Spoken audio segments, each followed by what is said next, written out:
মহাকীর্তন ও কলসযাত্রা ভক্তদের ঢল। মালদা জেলা মানিকচক ব্লকের নূরপুর গ্রাম পঞ্চায়েতের অন্তর্গত শ্যামলালপাড়া এলাকায় প্রতি বছরের মতো এবছরও অনুষ্ঠিত হলো ঐতিহ্যবাহী রাধাগোবিন্দ মহাকীর্তন।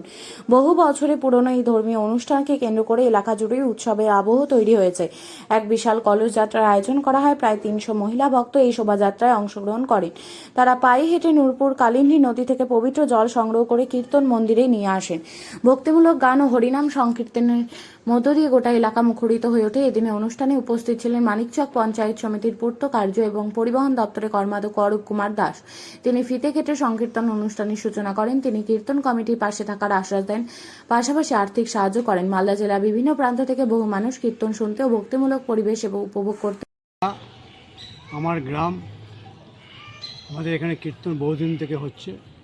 এই কীর্তনটা আমার বাবার প্রতিষ্ঠা, সেই অনুসরণ করে প্রতি বছর নেয়। এবারও ষোলপোর অনুষ্ঠান করেছেন এর শ্যামলালপাড়ার মহিলা সমিতি। তাদেরকে আমরা ধন্যবাদ জানাচ্ছি এবং আমার তরফ থেকে প্রতি বছরই করি গান।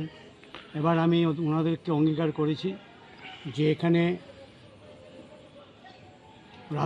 রাধা কৃষ্ণের মন্দির নেই, এটা মন্দির করার জন্য উদ্যোগী নিতে হবে। আমাদের গ্রামবাসীকে আমাদেরকে উদ্যোগী নিতে হবে।